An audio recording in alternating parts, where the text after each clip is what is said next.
إلى 7000 سنة أن نحافظ وبكل جدية على الأغنية هذه وعلى المطربين الرواد، وندعو من هذا المكان، وخصوصا يتواجد الأخ الفنان الكبير أبو مازن، نناشد وزير الثقافة المحترم الدكتور سعدون الدليمي، ونناشد أيضا دولة رئيس الوزراء الأستاذ المالكي على المحافظة والمحافظة على هؤلاء الفنانين، وتقديم كل ما يسهم بعودة الفنانين خارج العراق بعودة والالتحاق إلى بلدهم، لمواكبة هذه الرسالة وخلق جبهة حقيقية لمواجهة هؤلاء الفنانين الذين يريدون أن يسيئوا للأغنية العراقية.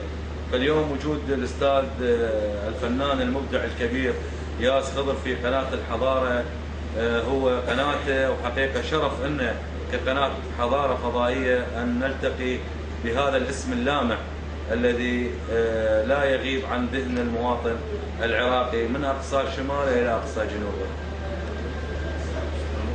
ايش تتصور عن أقترح بالمقترح بإمكاننا أن نشكل هيئة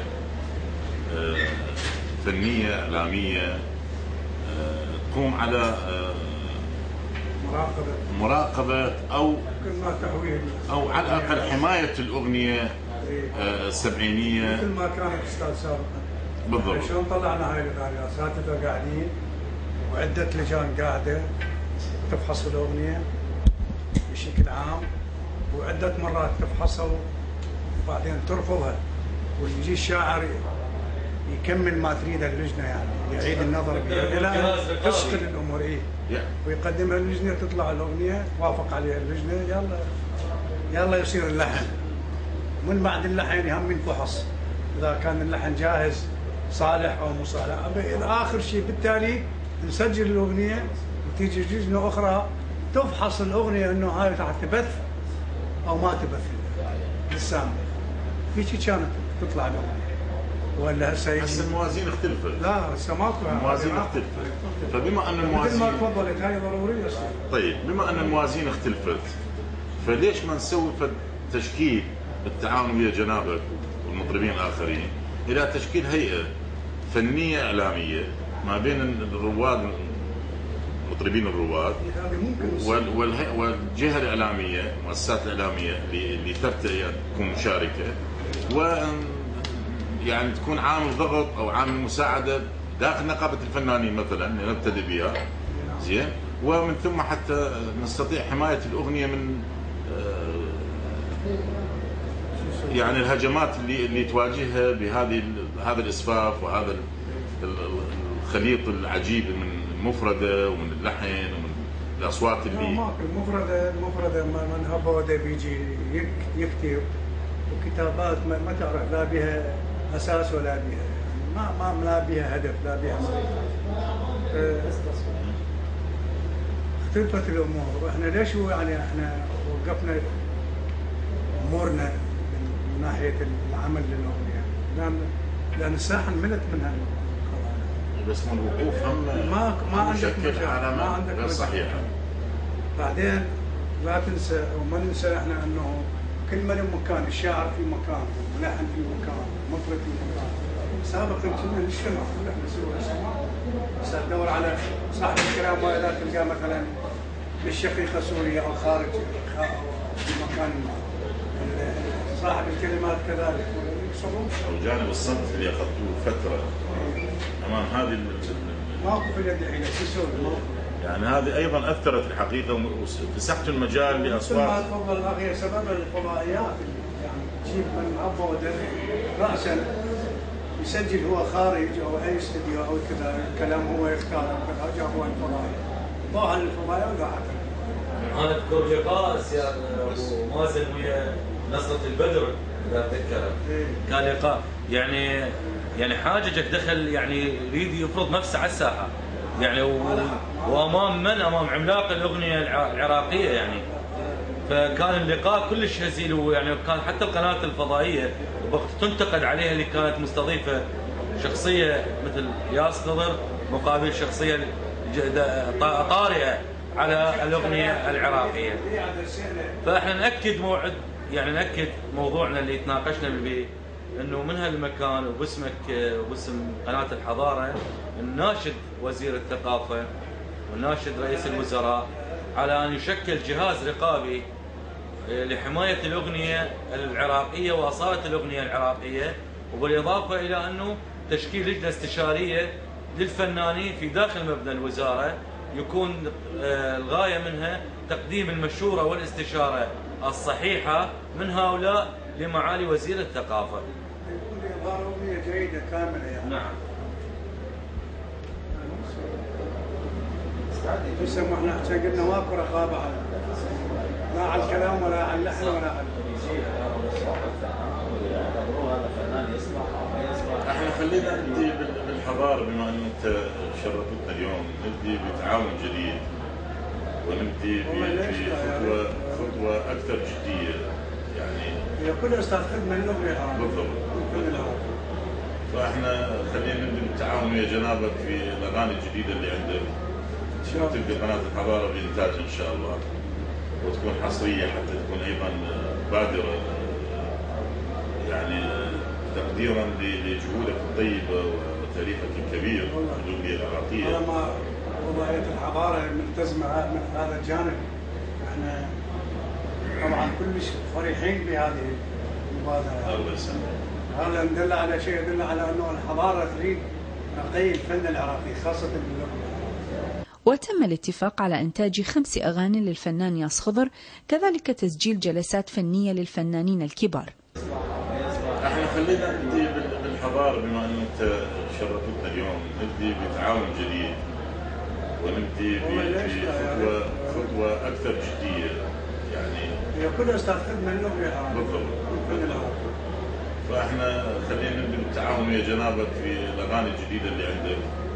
تبدي قناه الحضاره بانتاجها ان شاء الله، وتكون حصريه حتى تكون ايضا بادره، يعني تقديرا لجهودك الطيبه وتاريخك الكبير في الاغنيه العراقيه. طالما وضعيه الحضاره ملتزمه من هذا الجانب، احنا طبعا كلش فرحين بهذه المبادره. الله يسلمك. هذا يدل على شيء، يدل على انه الحضاره تريد رقي الفن العراقي خاصه باللغه. بالمناسبة أستاذ ياسر، أنت ما تتابع مستقيم متابعة قناة الحضارة. قناة الحضارة مبطل الأغنية قبل بعد ال90، يعني من ضمن أولويات الخط الشروع اللي مشينا عليه أن لا نظهر في شاشتنا الأغنية بعد ال90، إنما الأغنية هي اللي قبل ال90. واللي كانوا يعني حضرتك على رأس الهرم إذا تابعت، أو الأستاذ فاضل عواد وحميد منصور. يعني فشيء فسروري انه هذه تبث من خلال وضعيه الحضاره. انا يزيدني شرف انه والله احنا سعداء بهذا الموضوع، لانه بصراحه ما تبث الا الشيء الجيد والاصيل، وذلك يعني ايش قدر هذا من عندي مانطي الهي تعبان عليه، رغم مو شرط انه الخساره ما لازم ما تعني شيء، بس الماده يعني حلوه تاخذها اي فضائيه وتربطها بين المطربين دول هسه ما يعني ما يصير لها قيمه يعني. التقاليد والعادات اللي طريقه على المجتمع العراقي، فبدات المجتمع العراقي نسيجه شويه يتفاوت بينه حين واخر، لكن يبقى العمالقه الفن العراقي هم محبوبين من اقصى الشمال الى اقصى الجنوب، وكلمتهم هي توحيد للشعب العراقي وبث اواصر المحبه والتآخي وزياده النسيج العراقي على مختلف الوانه واطيافه، فهذا دليل على ان وحده العراق. فحضراتكم يعني مو قدامك انتم ناس يعني استطعتم بالكلمه الصادقه اللي غنيتوها ان توحدوا الشعب العراقي في هذا الموضوع. فلذلك علينا ان نحن كحكومه او كقناه تابعه الحكومه ان ناخذ هذا الموضوع ماخذ الجد بالتعاون مع حضرتك. مشاهد مهم لتاريخ الاغنيه العراقيه، ومهم ايضا لتوثيق هذه المسيره التي حافله واللي حافظت على رقي هذه الاغنيه وحافظت على هذا التاريخ. الحمد لله يا زلمه حافظ ان شاء الله. ان شاء الله اذا بدينا نعمل معاكم هاي الاغاني ناسين معين. بس ليش ما نسوي جلسه في الاستاد؟ هسه احكي له الاستاذ نواس قال له امبارح صار حديث انه قال هي راتبه الجلسه نجمعها ويانا صوماليه جلسه نعمل وهذا مثل هاي هو واضح. ليش لا يصير؟ لا بالاستوديو واحد نسوي كان قبل فتره بسيطه كنا بالشمال.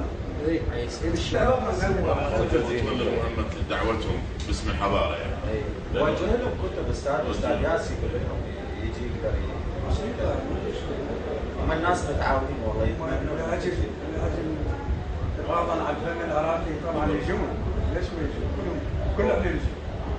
وبس قرا الكتاب مالك وشاف الكلام وهذا راسا الرجل السعداء قدوما للحضارة الحديثة، وارجع اقول ان الحضارة تفتح ابوابها بشكل كبير بهذه الاصوات الكبيرة والجهود الطيبة اللي قدمت من خلالكم للاغنية العراقية وتاريخ هذه الاغنية الحديثة. اذا انتم قمتوا بدعم هاي المسألة كل شيء يصير يعني نقدر كل شيء نسوي. احنا موظفه كل اجهزه مو قضية سهلة مو قضية سهلة. موظفه كل اجهزه الان في خدمه هاي المساله. عزاز نوادنا عزاز والله عزاز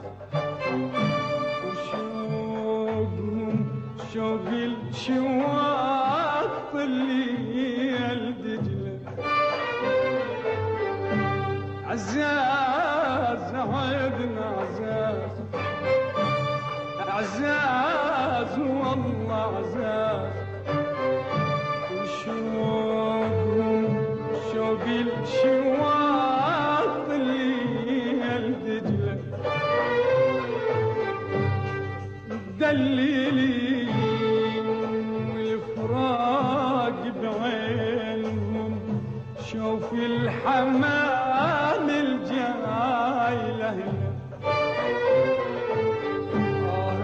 دليلي والفراق بعينهم شوف الحمام الجاي لهنا والعتاب بشفافهم والدوحاني مدللين احباب قلبي مدللين اخ والعتاب بشفافهم والدوحاني مدللين احباب قلبي مدللين عزاز عدنا عزاز والله عزاز عدنا عزاز والله عزاز عدنا دللين احباب قلبي